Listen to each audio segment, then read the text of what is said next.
So I want you to just imagine this scenario for a second. You are the legendary goalkeeper for your country. Right, the absolute backbone of the team. Exactly. And you're playing in the quarterfinals of the World Cup at a completely packed SoFi Stadium. The pressure there would just be, well, it'd be immense. Oh, totally. And it's the 71st minute. The score is tied in this agonizing edge-of-your-seat match. And suddenly, your hip just gives out. Oh, man. That is just devastating. Yeah, you are forced to leave the pitch in tears. And as the fans from both nations stand up to applaud you, it feels like they aren't just clapping for an injured player, you know? Yeah, it's like a much bigger moment. Right. They're watching an entire decade-long sports dynasty limp off the field right along with you. Today, we're looking at the exact moment a narrative dies and a new one is born. It really is an incredibly pertinent image because, when we look back at sports history, we usually just see the final score line. It's a cold, hard stat sheet. Exactly. A piece of paper that tells you who won and who lost. But the actual reality of what happens on that grass is this sweeping, chaotic novel. Well, welcome to today's deep dive. I am so thrilled you are here with us because our mission today is to dissect exactly how those chaotic narratives are actually built. And we have a lot to get through today. We really do. We have a massive stack of sources to go through. We've got tactical breakdowns, conflicting match reports, the fine print of the rule book, and even this completely candid Reddit thread from a deeply frustrated sports writer. Which is a really fascinating angle to bring into this. I think so, too. Ow. We are using all of this material to pull apart the thrilling 2026 World Cup quarterfinal between Spain and Belgium. But we aren't just stopping at the 2-1 scoreline. No, because the scoreline is just the surface. Right. We are unpacking how these massive cultural stories are forged on the pitch, how they're strictly policed by the technicalities of the rules, and ultimately how they are consumed by fans exactly like you. It's the perfect case study, really. It shows how a single football match can mean entirely different things, depending on the specific lens you view it through. Okay, let's unpack this. Let's just start with the match itself. So Spain pulls off a dramatic 2-1 victory over Belgium. Huge result. Massive. Yeah. This sends Spain to the semifinals to face France. And that is a huge milestone because it's their first semifinal appearance since they won the whole tournament back in 2010. Right. And if we connect this to the bigger picture, you have a massive collision of two completely different trajectories happening here. Two teams going in opposite directions. Exactly. On one side, you are witnessing the literal painful end of an era for Belgium's so-called golden generation. Yeah. And they are running headfirst into a Spanish team that is operating with this terrifying machine-like precision. I mean, they were riding an incredible 36-match unbeaten streak that stretches all the way back to March of 2024. That is just an absurd stat. Right. But to really grasp the immense weight of this specific result, we have to look at the tactical stories unfolding on the pitch. The actual X's and O's. Right. But honestly, as I was going through our stack of sources to prepare for this, I found myself genuinely confused. Oh, about the manager situation. Yes. We have a bizarre contradiction in the reporting. One of our major sources explicitly states that the Belgian manager is a man named Rudy Garcia. Which is, not right. Right. They wrote this whole segment about how Garcia watched his players fight valiantly after a thorny group stage. But then I read the tactical breakdown from a different source, and they extensively detailed that the manager is Domenico Tedesco. Who is a 38-year-old Italian-German who actually took over in 2024. Right. So I'm sitting there wondering who is actually running this team. It is a perfect, somewhat hilarious example of how chaotic media reporting can get during the pressure cooker of a major international tournament. Oh, absolutely. And we are obviously remaining strictly impartial here, right? We're not taking shots at either publication. But it highlights how even the most basic foundational facts can get warped in the media ecosystem. For sure. So just to clear it for you listening, the tactical breakdown mentioning Tedesco is the one following the actual on-pitch reality. Right. Domenico Tedesco is the one managing the squad, and the massive rebuild he attempted is, well, it's what makes this match so fascinating. Let's dig into that rebuild. Yeah. Because the sources credit the 38-year-old Tedesco with completely abandoning Belgium's traditional 4-3-3 formation. Which was a massive risk, honestly. Why is that? Well, the 4-3-3 is the system that entire generation of Belgian players grew up playing. I mean, it was their default setting for years. So it's basically in their DNA at this point. Exactly. But Tedesco just threw that playbook out and shifted them into a highly dynamic 3-4-2-1. Okay. And this wasn't just some minor adjustment on a whiteboard. By shifting to a 3-4-2-1, Tedesco essentially created a midfield overload. He implemented a double pivot. Yes, a double pivot. Yeah. Which basically means two players sit right in front of the defensive line, acting like a shield. And the stats on the players executing this are wild. You have Jeremy Doku acting as a wingback, providing this stretching, incredible width. And his speed is just game-changing. It is. He actually hit a top tournament speed of 36.4 kilometers per hour against the USA in the previous round. That is flying. His pace forces the opposition to constantly worry about the flanks. But the real engine of this new system was the double pivot we just mentioned. Anchored by Arthur Vermeeren, who is only 21 years old, by the way. Which is crazy. For a 21-year-old to step into a World Cup quarterfinal and log an 82% tackle success rate in the center of the pitch, that is phenomenal. It really is. And here's why that specific mechanical shift matters so much. By having Vermeeren and another midfielder lock down the defensive duties, it entirely freed up Kevin De Bruyne. Ah, okay. So De Bruyne didn't have to do the dirty work. Exactly. He didn't have to track back nearly as much. He essentially became a coach on the pitch, operating in the pockets of space behind the forwards. And it clearly worked for him, because he maintained an astonishing 89% passing accuracy in the final third.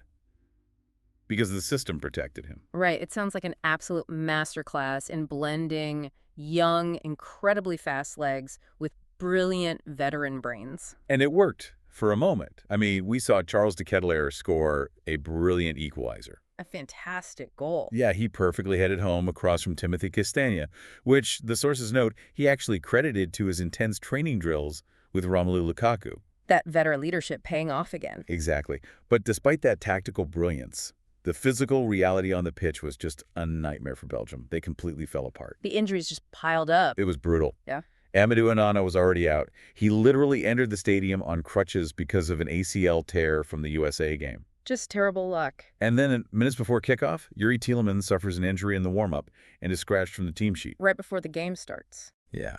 And then the absolute gut punch.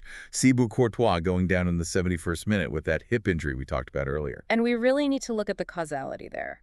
Because that level of physical attrition isn't just a streak of bad luck.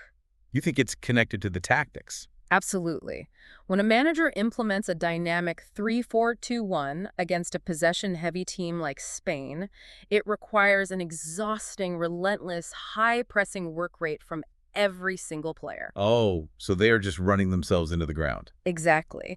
You are asking older players, players with thousands of professional minutes on their legs, to cover more ground at much higher speeds. That makes a lot of sense. The tactical shift was brilliant on paper, but the older bodies of that golden generation simply broke down under the mechanical demands of the system. Wait, let me stop you right there. You and the sources keep using this phrase, the golden generation. Yeah, it's thrown around a lot. Honestly, does that label actually mean anything? Or is it just a massive media marketing gimmick that acts like a heavy backpack, weighing these players down with completely impossible expectations? That is a highly perceptive way to look at it, honestly. The term is absolutely a media construct. Right, it feels so manufactured. It is. It's designed by networks and pundits to build hype, to sell jerseys, and basically package a nation's sporting destiny into a clean, marketable storyline. And the pressure must be insane. The psychological burden of that is immense. When you carry the Golden Generation label, anything short of a shiny trophy is framed by the media as a catastrophic failure. Which is so unfair to the players. And you can contrast that entirely with the Spanish team they were facing. Spain was in a totally different headspace. Exactly. Spain wasn't burdened by any sort of suffocating generational narrative. They didn't have to fulfill some grand destiny. They were just a relentless, efficient footballing machine. Their underlying numbers are terrifyingly clinical. Right. You have defender Pedro Porro somehow creating 9 chances in the tournament, which is absurdly high production for a defender. It really is. Fabian Ruiz opens the scoring early for them, and then the ultimate execution happens. Mikel Merino comes off the bench in the dying minutes of the game. The super sub. Yep. He capitalizes on a spilled save by Courtois' replacement, Seny Lamens, and buries the 88th minute winner. Just heartbreaking for Belgium. And on top of that, the young phenomenon, Lamine Yamal, walks away with the Player of the Match trophy. Spain didn't need a catchy nickname. They just executed. Which brings us to the crux of how we remember these matches. Because as clinical as Spain was, and as tragic as Belgium's injuries were, The defining story of this match wasn't actually Mikel Merino's late goal. No, it wasn't. It was the goal that wasn't given. Right. Here's where it gets really interesting. Late in the game, there's a massive controversy inside the Spanish penalty box. The whole stadium held its breath. The ball strikes the arm of Spain's defensive midfielder, Rodri. And just to give you context on how dominant Rodri was in this match, one of our sources gave him an 8.0 out of 10 rating for what they called a commanding masterclass. He was having a phenomenal game up to that point. But the ball clearly hits his arm. The Belgian players are swarming the official, screaming for a penalty.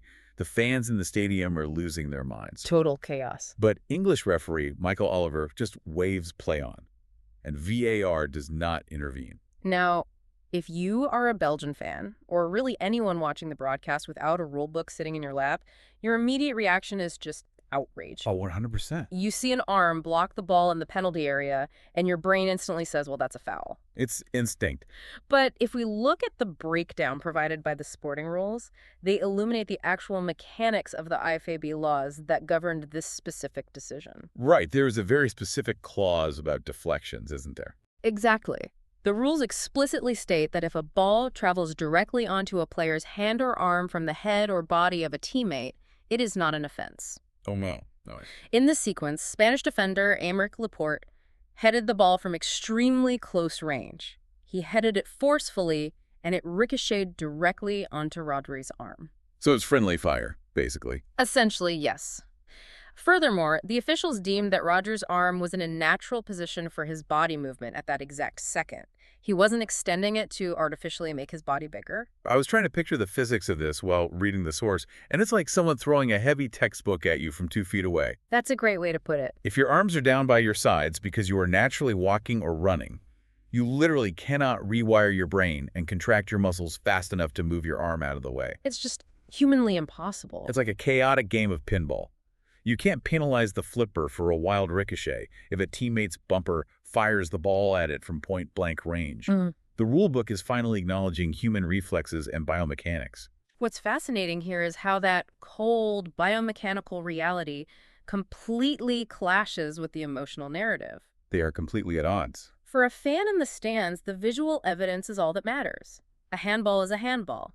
But the officials on the pitch are trained to strictly follow the letter of the rulebook. Right. It proves that the technical reality of a sport often has to coldly ignore the emotional storylines we so desperately want to see validated. And when that handball wasn't called, the internet naturally exploded. Of course it did. And that immediate visceral anger is exactly what mainstream sports media feeds on. Which brings us to our final source, and it perfectly connects the reaction on the pitch to the way sports media operates today. This was such an interesting find. We found a thread from Reddit written by a female sports writer working in a major metro area. She's been covering multiple teams across different sports for about 5 years, and she's just at her breaking point. Her post is a fascinating window into the current state of sports journalism. She expresses deep exhaustion with the shock jock culture. The constant yelling. Exactly. And the antagonistic shtick that completely dominates sports radio and television right now. It is the exact kind of sports media that would spend 3 straight hours screaming about the Rodri handball being a massive rigged conspiracy. Oh, without a doubt. Rather than spending even 5 minutes analyzing how Arthur Vermeeren anchored Domenico Tedesco's double pivot.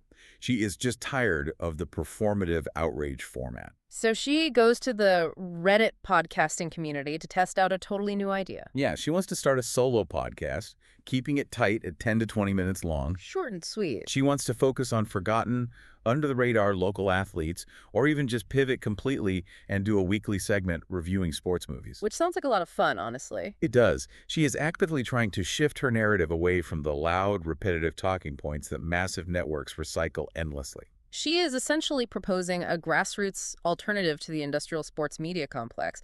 And what stood out in the sources was how incredibly supportive the community response was. People were really rallying behind her. They were. Commenters were urging her to just be yourself. They offered practical advice, like building a portfolio website to increase her search engine optimization. Ensuring her written work and her audio content could support each other. Exactly. They recognize that there is a genuine market for what she wants to build. And honestly, speaking directly to you listening right now, this sports writer's vision, is exactly why you are tuning into this deep dive today. It's the exact same concept. You are looking for knowledge quickly. You want multiple perspectives. You want to understand the tactical breakdowns and the fine print of the rulebook. But you actively want to avoid the overwhelming, screaming info overload of modern sports television. The Reddit commenters echo this sentiment perfectly. Audiences are starving for shorter, highly engaged, authentic content, rather than sitting through an hour of manufactured angry ranting. This raises an important question about the future of sports history itself, really. How so? Because the media we consume actively dictates how we remember these monumental events. That is so true. So, what does this all mean for the legacy of a match like this? It's a big question. If audiences and writers are actively migrating away from the loud hot takes and moving toward calm, nuanced, 15-minute breakdowns, will the way teams like Spain and Belgium are remembered fundamentally change? I strongly believe they will. This grassroots, independent approach to sports journalism inherently encourages critical thinking over blind tribal fandom. Because you aren't being forced into a corner. Right, when you aren't being yelled at to pick a side or be outraged, you actually have the mental space to appreciate the complexities of the game. You can hold multiple truths at once. Exactly. You can simultaneously appreciate the tragic causality of Thibaut Courtois' injury, the clinical brilliance of Lamine Yamal, and the strict biomechanical fairness of the IFAB handball rule. You stop looking for a villain to blame. Yes, and you start looking for the truth of what actually happened. It's about seeing the whole picture rather than just the controversy. So let's look at the whole picture of the journey we've taken today. We've covered a lot of ground. We really have. We started with the fading light of Belgium's golden generation, watching their veterans literally break down under the physical demands of a brilliant new 3-4-2-1 tactical rebuild. A painful but fascinating transition. Then we saw the machine-like rise of Spain, executing without the burden of a generational narrative to grab that 88th minute winner. We dug into the strict IFAB rulebook that broke Belgian hearts over a point-blank, unavoidable deflection. That pinball moment. And finally, we looked at a lone sports writer, representing a massive shift in how we consume these stories, trying to build a calmer, more authentic way to talk about the sports we love. And that leaves us with a final thought to ponder, building on everything we've unpacked today. I love a good final thought. Let's hear it. Well, if the very concept of a golden generation is essentially just a narrative invented by massive mainstream media outlets to build hype, Right. and if sports consumption is rapidly moving away from those massive outlets toward independent niche creators who prefer highlighting forgotten everyday athletes, Okay, I see where you're going with this. will we ever see the media successfully crown another universal golden generation again? Or will the future of sports fandom be defined entirely by the localized, highly personal stories we choose to tune into on our own terms? Wow, that is a fascinating thought to leave on. Maybe the era of the monolithic universal sports narrative is ending, right alongside Belgium's veterans. It certainly seems possible. It turns out reading the final scoreline is easy, but understanding the messy, beautiful, mechanical story behind those numbers is entirely up to you. Thank you so much for joining us on this deep dive. It's been a great conversation. Keep questioning the narratives you hear, look past the box score, and we will catch you next time.